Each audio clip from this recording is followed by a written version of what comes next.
Zainab lived in the shadows of her own home, where she was treated like a servant by her mother, Amina, and younger sister, Mariam. Every morning, she rose before dawn to sweep the courtyard and scrub the kitchen floors. Yet no matter how hard she worked, she received only scornful glances and mocking comments. Late one afternoon, she overheard Amina fussing over Mariam, calling her a princess. Zainab continued her chores in silence, aching at the contrast. Occasionally, she dared to ask, "Mother, do you need anything else?" but was met with an annoyed huff or a dismissive wave.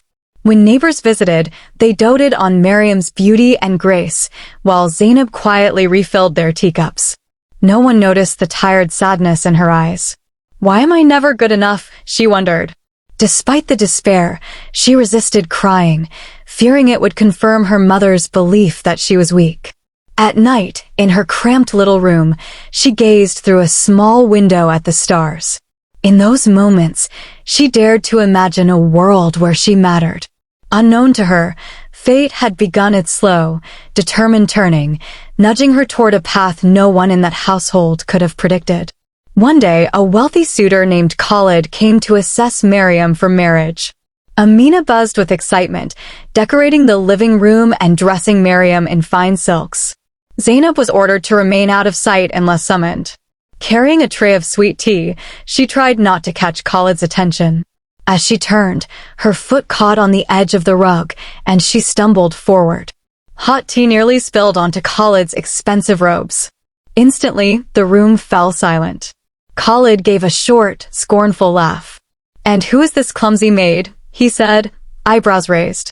Mariam giggled behind her hand, while Amina shot Zainab a furious glare. "Worthless girl, go back to the kitchen," her mother hissed. Zainab muttered a shaky apology, cheeks burning with shame. Khalid sneered, "A maid pretending to be a lady? How amusing." The rest of the room erupted in laughter. Later, Zainab locked herself in her tiny room, replaying his words. Her humiliation felt like a brand, marking her as lesser. All she could think was, "I will prove them wrong." Yet she had no idea how, trapped under her mother's authority and overshadowed by Mariam's favored status. The day after Khalid's visit, Amina made a sudden declaration. Zainab would marry a poor farmer named Ibrahim. There was no negotiation. "You're lucky anyone wants you," Amina said coldly. Zainab pleaded, "Mother, please," but was silenced with a sharp glare. She had no choice but to pack her few belongings into a small bag. Mariam watched from the corner, arms folded, a satisfied smirk on her lips. The wedding was a quick affair in the courtyard, more a formality than a celebration.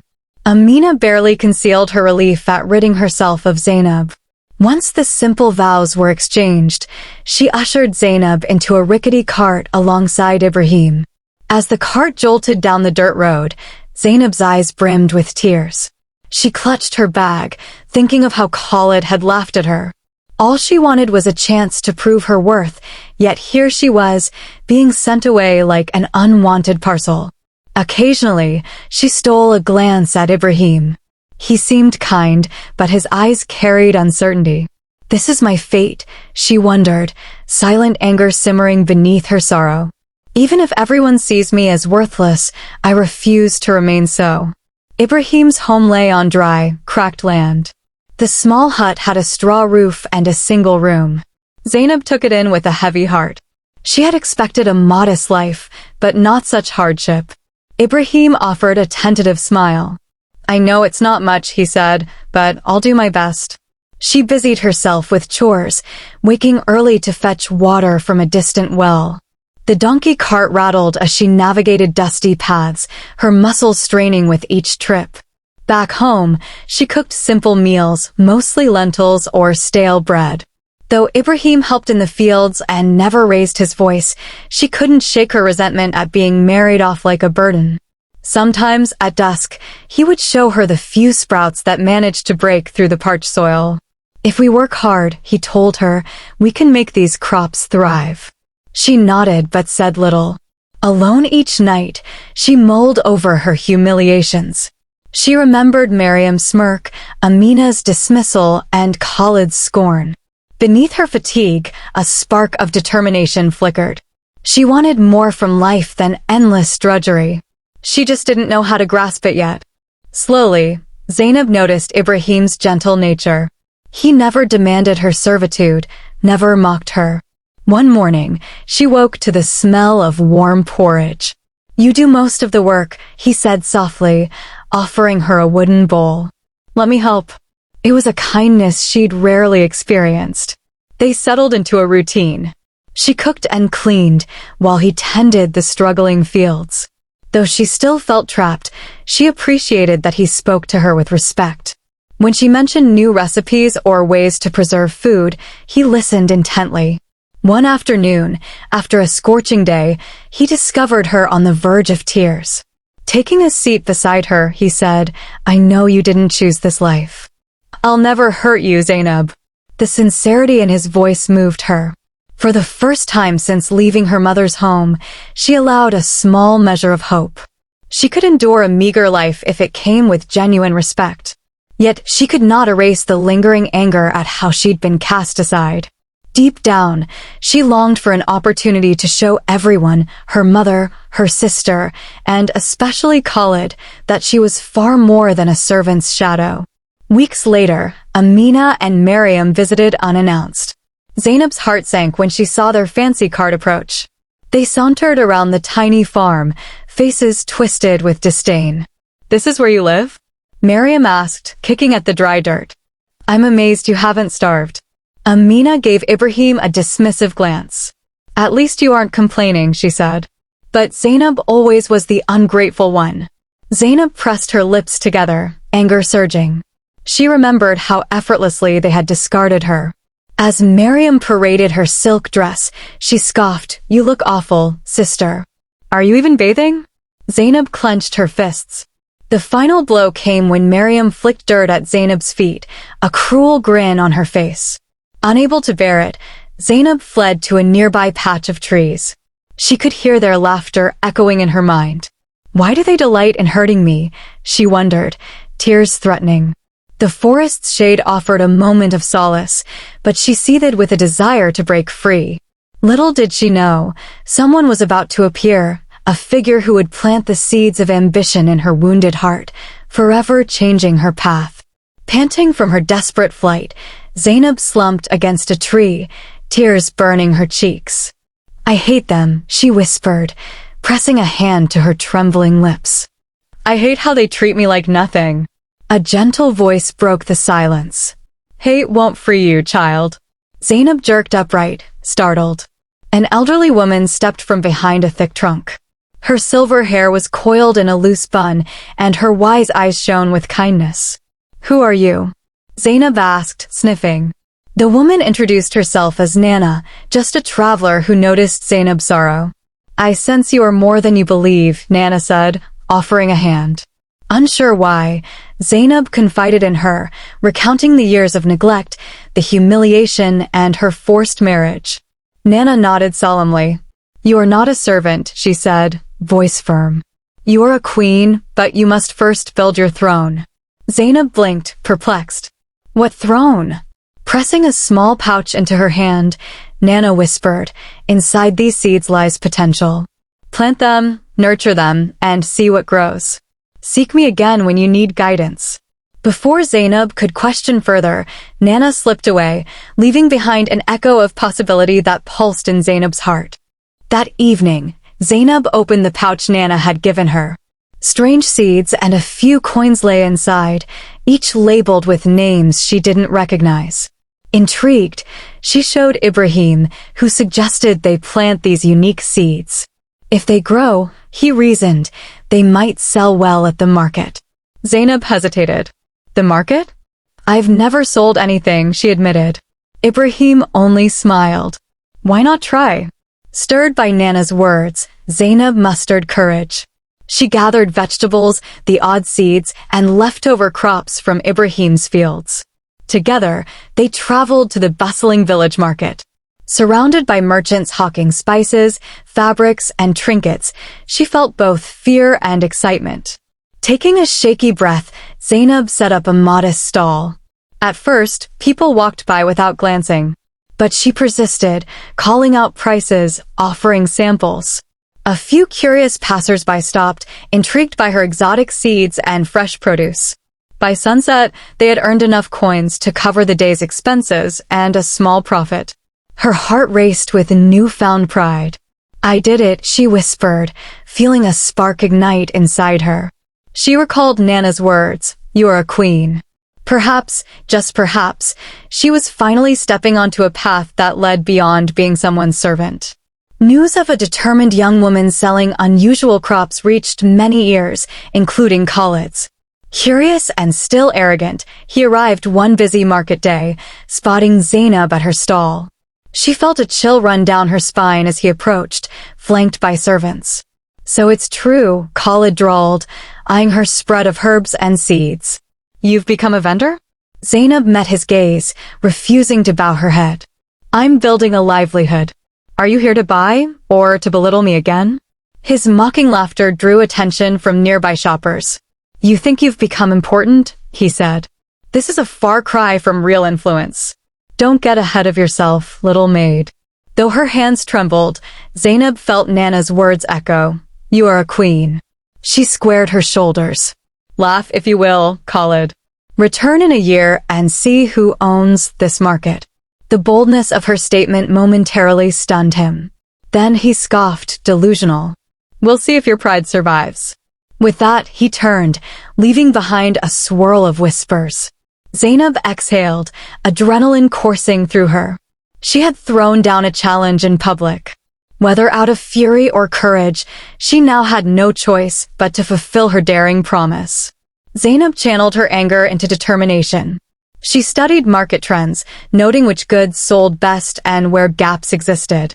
She asked travelers about distant villages, gleaning tips on trading routes and rare crops. By night, she practiced calculation, scribbling numbers on scraps of paper by candlelight. Ibrahim supported her wholeheartedly. He experimented with irrigation, trying to coax more from their land. Together, they planted the seeds Nana had given, marveling at how robust the sprouts seemed. With each harvest, Zainab chose the best produce for sale and reinvested profits into better equipment. Over time, her stall expanded. She spoke to merchants who passed through, offering them a share of exotic herbs if they supplied her with seeds from distant regions. Bit by bit, she built a network that reached beyond her local market. Sometimes, she glimpsed Nana in the crowd, watching quietly. Whenever their eyes met, Nana gave a subtle nod of approval. Each small success fanned the flames of Zainab's ambition. "I won't just survive," she vowed. "I'll thrive." Neighbors began to speak of her with cautious respect. Even those who doubted her skills could not ignore her growing influence. Unknown to them, Zainab was only getting started on her climb. As Zainab's business flourished, darker rumors began to circulate. Some claimed she used witchcraft, others accused her of tricking customers with false promises. Whispers persisted that she had stolen Khalid's prospects or manipulated her mother's connections. Amina and Mariam, envious of the attention Zainab received, spread their own lies. "Don't trust her spices," Mariam told townsfolk. "They might be cursed." Amina fueled gossip in tea circles, lamenting that Zainab always had a cunning streak. Sales at Zainab's stall dipped as frightened customers avoided her. She felt the sting of betrayal but refused to confront them directly. Instead, she set out samples, invited people to taste her products, and let quality speak for itself. Gradually, some customers returned, muttering about baseless rumors. Still, the tension wore on her. Late at night, she confided in Ibrahim, who reassured her that hard work would overcome slander. She recalled Nana's advice, "Build your throne not on lies, but on integrity." Despite the setbacks, Zainab maintained her composure. "If I succumb to their malice, I'll prove them right," she thought. So she pressed on, unaware that a far more tangible threat was about to strike where it hurt most, her precious land. One moonless night, frantic knocks shattered the silence. "Fire! Your fields are on fire," a neighbor yelled. Zainab and Ibrahim sprinted out, horror gripping them as they saw orange flames racing through their crops. Workers fought valiantly with buckets of water, but the blaze devoured rows of precious plants. Smoke choked Zainab's lungs as she tried to douse the flames. Who would do this? She gasped, tears streaming. By dawn, most of their land lay in blackened ruins. Exhausted, Ibrahim sank to the ground, face streaked with ash. Zainab stared numbly at the devastation. Their months of labor, their source of income, gone in one cruel night. She suspected sabotage but had no proof. Fighting tears, she recalled Nana's warning, queens are made in fire. Though despair threatened, rage flared stronger. We will rebuild, she declared, voice quivering. I refuse to let them win. Ibrahim nodded, though disbelief clouded his eyes. Neighbors whispered that it might be a curse. Others shook their heads, saying this was the end of Zainab's ambitions. But as she stood amid smoldering ashes, she felt a fierce determination igniting within. Let them underestimate me, she thought. I've risen once. I will rise again.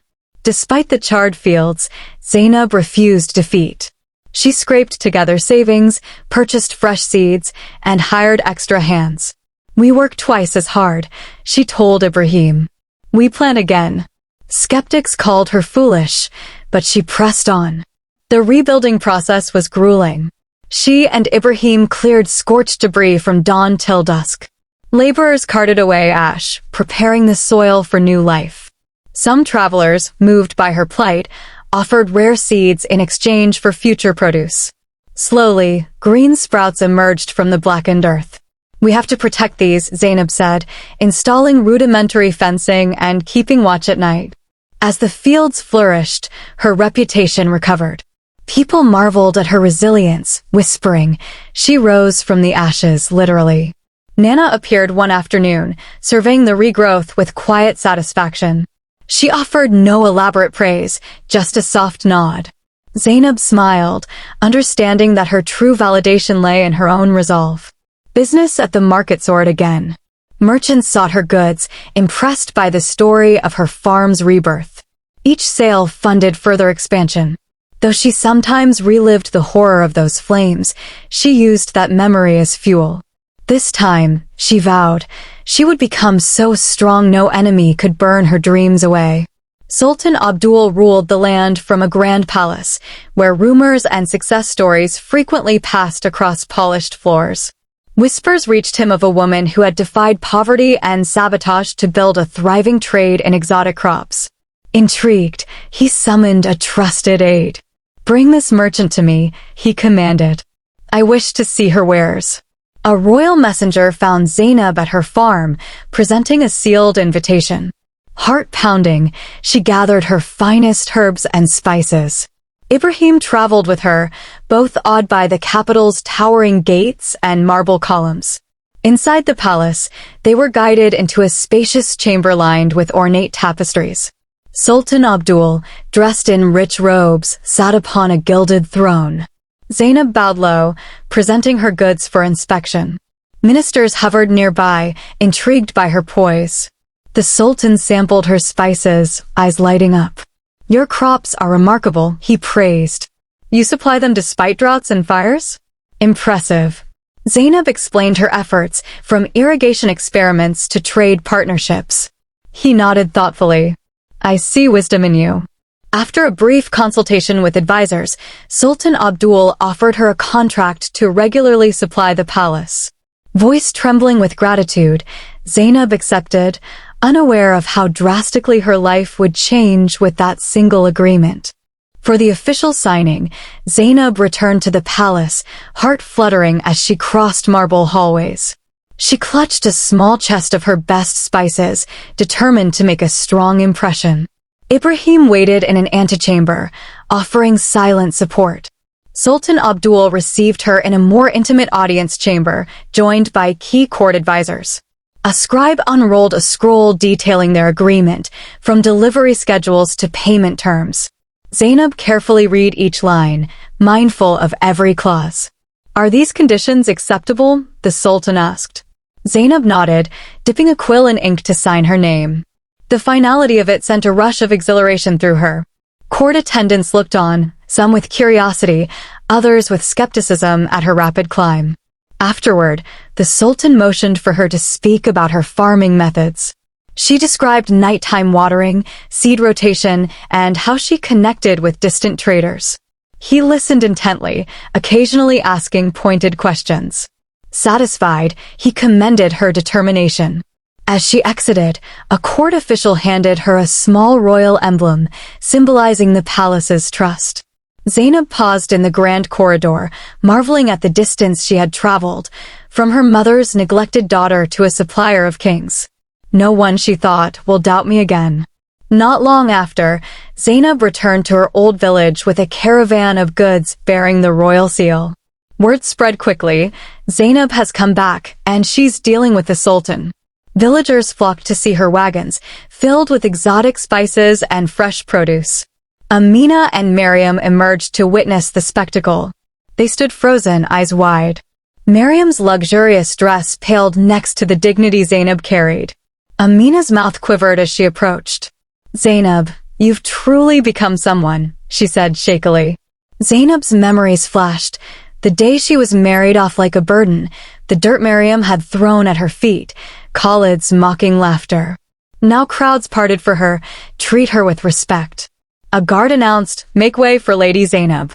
Her old neighbors stared, recalling how they once jeered. Unable to contain her emotions, Amina bowed her head. "I'm sorry, child.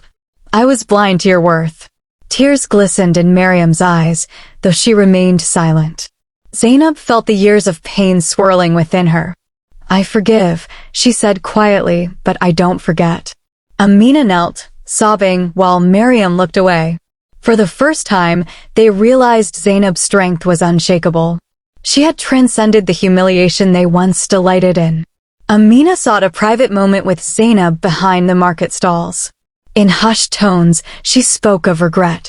"When your father died, Amina confessed, I favored Mariam, thinking she was frail. I never meant to destroy your spirit." Zainab listened, arms folded protectively. She recalled how a single kind word from her mother could have changed so much. "Mother," she said, voice trembling, "I begged for your love, yet you gave me none." Amina's tears flowed freely. "I see that now," Amina whispered. "You're braver and stronger than I ever knew. Forgive me, please." Zainab felt torn. She had yearned for that apology, but the wounds ran deep. Still, she couldn't relish her mother's suffering. Finally, she placed a hand on Amina's shoulder. "I can't erase the past, but I accept your remorse. If you truly regret, show it through your actions." Amina nodded, relief washing over her face. Zainab walked away, heart heavy yet oddly lighter. The mother who once spat venom now wept with sorrow. Zainab's triumph felt bittersweet. She had everything she dreamed of: respect, success, and freedom, but mending her deepest family wounds would be another journey entirely. Khalid arrived in the village soon after Zainab's triumphant return. People buzzed about how she had earned royal favor. He found her inspecting crates of spices, surrounded by helpers and guards. "Zainab," he called, attempting a suave tone. "Your name is on everyone's lips. Perhaps we can talk business, or more." She raised an eyebrow, recalling the day he mocked her so viciously. "You think I need you now?" she asked, eyes cold. Khalid smirked. "We both want power. Imagine if we joined forces," he urged. "Money, prestige, we could have it all." She felt her blood boil. This was the man who had humiliated her, who never hesitated to demean her worth. Workers and villagers eyed them, remembering Khalid's cruelty. Zainab lifted her chin. "You once called me a maid pretending to be a woman," she said, voice echoing in the silent crowd. "I will never forget that. Go, Khalid. I have no use for your arrogance." Laughter rippled as he realized her words spelled a final rejection. Face darkening, he stormed off, aware he no longer held any power over her. In that moment, the final vestige of her humiliation vanished, replaced by undeniable proof of her newfound strength. Freed from old burdens, Zainab focused on expanding her trade. Caravan routes now carried her spices to far-off towns. People praised her innovation, her willingness to invest in better farming methods, and her integrity. Some called her the Queen of Spices, a title that made her smile ruefully. She recalled how Amina never thought her worthy of much at all. One day, a royal decree arrived. Sultan Abdul wished to appoint her as an advisor on trade and agriculture. Me? She murmured, stunned. Courtiers believed her knowledge could benefit the entire kingdom, and the Sultan cared more for results than tradition. She accepted, stepping into a role previously unthinkable for a woman from humble origins. In a special ceremony, Zainab stood by the Sultan's side, receiving official recognition. "Your determination is admirable," he said, addressing the assembled nobles. "Let her example guide us." Applause thundered through the hall. Returning home, she refused a lavish palace residence, preferring to stay near her farm with Ibrahim. They employed villagers, offering fair wages and ongoing training. She wanted her success to uplift others, proving that true authority came not from titles, but from using power for the greater good. In time, Zainab's name spread across the realm. Storytellers wove ballads about the servant girl turned advisor, the woman who conquered fire and outsmarted her oppressors. Children learned her tale around the hearth, captivated by the idea that anyone, no matter how overlooked, could shape their destiny.